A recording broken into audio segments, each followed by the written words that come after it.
इस बार ईद आने में सिर्फ चंद दिन बाकी रह गए थे, मगर मेरे दिल में वो खुशी नहीं थी जो हर साल रमज़ान के आखिरी दिनों में हुआ करती थी।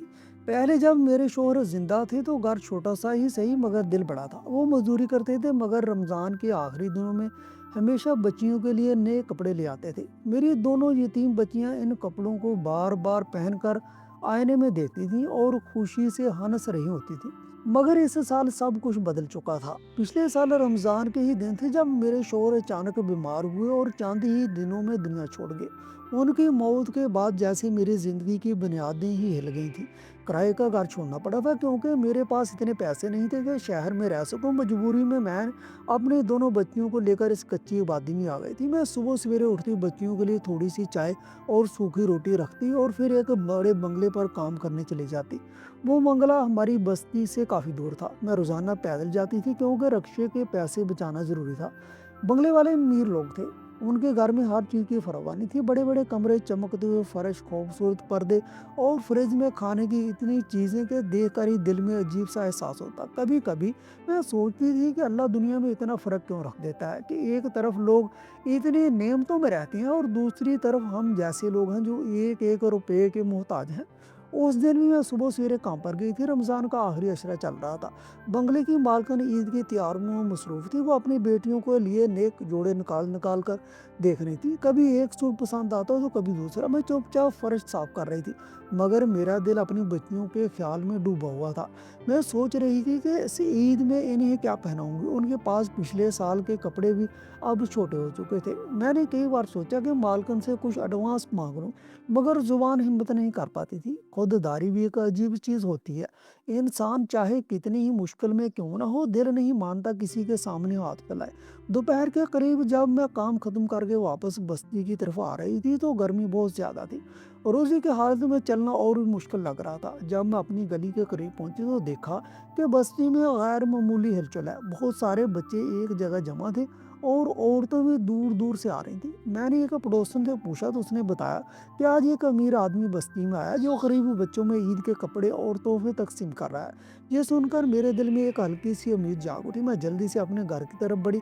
मेरी दोनों बेटियां दरवाजे के पास बैठी मेरा इंतजार कर रही थी। मुझे देखते वो दौड़कर मेरे गले लग गई। अम्मी, आज बस्ती में एक बड़े साहब आए हैं, बड़ी बेटी ने खुशी से बताया। वो बच्चों को ईद के कपड़े दे रहे हैं। मैंने उनके सरों पर हाथ फेरा और कहा, चलो देखते हैं। हम तीनों आहिस्ता आहिस्ता उस जगह की तरफ बढ़ने लगे जहाँ लोग जमा थे। वहाँ एक बड़ी गाड़ी खड़ी थी और चंद आदमी डब्बों से कपड़े और खिलौनों के पैकेट निकाल कर बच्चों में बांट रहे थे। दरमियान में एक साफ सुथरे कपड़ों में मलबूस आदमी खड़ा था जो खुद ही बच्चों के सरों पर हाथ रखकर इन्हें तोहफे दे रहा था। उसके चेहरे पर संजीदगी थी मगर आंखों में नरमी नजर आ रही थी। मेरी बच्ची भी दूसरे बच्चों के साथ कतार में खड़ी होंगे। मैं थोड़ा पीछे खड़ी होकर इन्हें देख रही थी, दिल में दुआ कर रही थी कि अल्लाह आज मेरी बच्चियों की खुशी का कोई सबब बना दे। मेरी बड़ी बेटी आहिस्ता आहिस्ता कतार में आगे बढ़ रही थी। जब वो उस आदमी के सामने पहुंची तो अचानक उसके कदम रुक गए। वो एक लम्हे के लिए बिल्कुल खामोश हो गई। उसकी आंखें उस आदमी के चेहरे पर जम गई।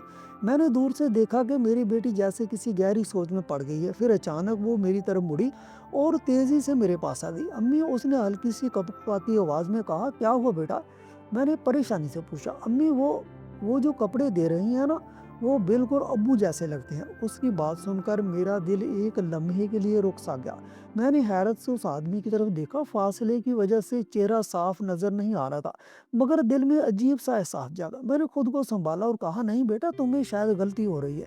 मगर मेरी बेटी ने सारे लाया, नहीं अम्मी, मैंने अब्बू के साथ उनकी तस्वीर देखी थी। वो अब्बू के भाई हैं, हमारे चचा जी। सुनकर मेरे जैसे पाँव के नीचे से जमीन निकल गई।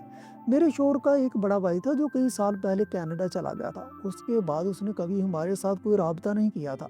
मेरे शोहर अक्सर उसका जिक्र करते थे मगर कहते थे कि शायद अब उसे हमसे कोई मतलब नहीं। मैंने दिल मजबूत किया और थोड़ा करीब जाकर उस आदमी को गौर से देखा। जैसे ही उसका चेहरा वाजे हुआ तो मेरा दिल जोर से धड़कने लगा। वाकई वो मेरे शोहर के भाई ही थे। वही आंखें, वही चेहरे की साखत। फर्क ये था कि अब वो पहले से ज्यादा अमीर और बावकार नजर आ रही थी। मैं हैरत और उलझन में खड़ी इन्हें देखती रही। मेरे दिल में कई सवाल उठ रहे थे। वो यहाँ क्यों आए थे? क्या इन्हें मालूम था कि हम इस बस्ती में रहते हैं? और अगर मालूम था तो उन्होंने इतने साल हमसे राबता क्यों नहीं किया? इसी सोच में थी कि अचानक उनकी नज़र मेरी बेटी पर पड़ी जो अभी तक करीब खड़ी थी। उन्होंने उसे गौर से देखा, फिर जैसे उनके चेहरे के तासरात बदल गए। वो एक कदम आगे बढ़े और झुककर उसके चेहरे को देखने लगे, क्योंकि मेरी बड़ी बेटी हूबहू बाप की कॉपी थी। वही नैन नक्श, वही चेहरा, जो भी देखता यही कहता बिल्कुल बाप पर गई है। बेटा तुम्हारा नाम क्या है? उन्होंने नरमी से पूछा। मेरी बेटी ने हिचकिचाते हुए कहा आयशा। उन्होंने चौंक कर उसकी तरफ देखा, फिर आहिस्ता से बोले तुम्हारे अब्बू का नाम क्या है? मेरी बेटी ने मासूमियत से जवाब दिया मेरे अब्बू का नाम इमरान था। जी सुनकर उस आदमी के चेहरे का रंग बदल गया, जैसे किसी ने अचानक इन्हें माजी में धकेल दिया हो।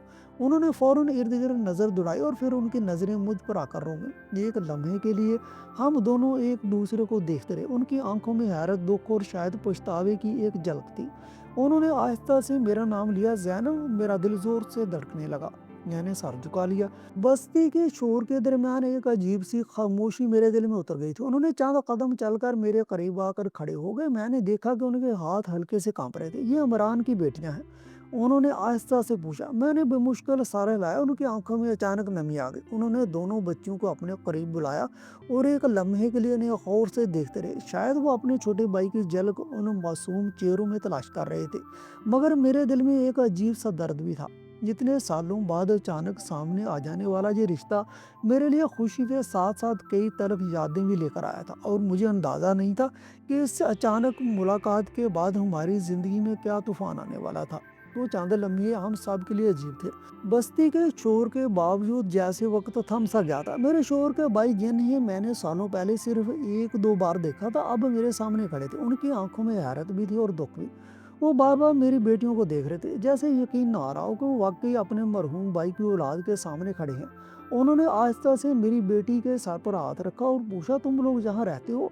मैंने हल्की सी आवाज़ में कहा जी। उन्होंने इधर उधर बस्ती की टूटी फूटी झोंपड़ियों को देखा। उनके चेहरे पर एक गहरी संजीदगी छाई। इमरान। उन्होंने धीरे से मेरे शोर का नाम लिया, फिर रुक कर बोले वो कहाँ है? मेरे दिल में जैसे एक पुराना जख्म दोबारा ताज़ा हो गया।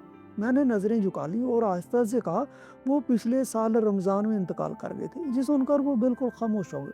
उनके चेहरे का रंग जैसे उड़ गया। चंद लम्हे वो कुछ बोल ही ना सके।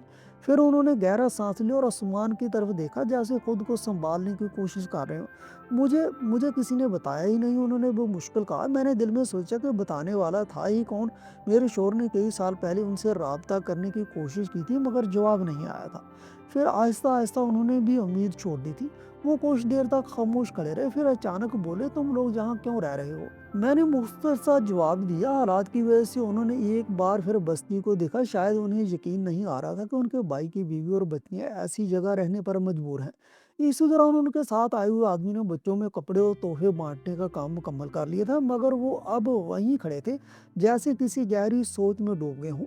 उन्होंने मेरी बेटी को ईद के कपड़ों का एक पैकेट दिया और कहा कि ये तुम दोनों के लिए है। मेरी छोटी बेटी ने खुशी से वो पैकेट पकड़ लिया, मगर बड़ी बेटी अब भी इन्हें गौर से देख रही थी। शायद वो अपने अब्बू की झलक उनमें तलाश कर रही थी। फिर उन्होंने मेरी तरफ देखकर कहा ज़ैनब मुझे तुमसे बात करनी है। मैं कुछ कहे बगैर खामोश खड़ी रही। उन्होंने अपने एक आदमी को इशारा किया और गाड़ी के पास जाकर खड़े हो गए। मैं चंद लम्हे सोचती रही, फिर आहिस्ता आहिस्ता उनके पास चली गई। उन्होंने संजीदा लहजे में कहा मुझे इमरान की मौत के बारे में कुछ मालूम नहीं था। मैं कई साल से कनाडा में था और काम में इतना मसरूफ़ हो गया कि घर वालों से रब्ता कम होता गया। मगर कुछ दिन पहले जब मैं पाकिस्तान आया तो तुम लोगों को बहुत तलाश किया, मगर कुछ पता नहीं चला। एक पुराने जानने वाले से इमरान का जिक्र हुआ। उसी से मुझे पता चला कि वो अब इस दुनिया में नहीं रहा। ये कहते हुए उनकी आवाज़ भारी हो गई।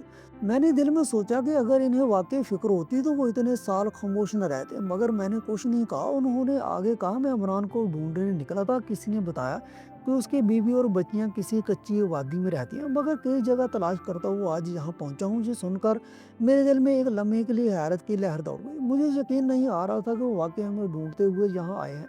उन्होंने मेरी तरफ देखकर आहिस्ता से कहा ज़ैनब तुम लोगों के साल में देखकर मुझे बहुत अफसोस हो रहा है। मैंने खामोशी से ज़मीन की तरफ देखा। तुम और बच्चियां मेरे साथ चलो।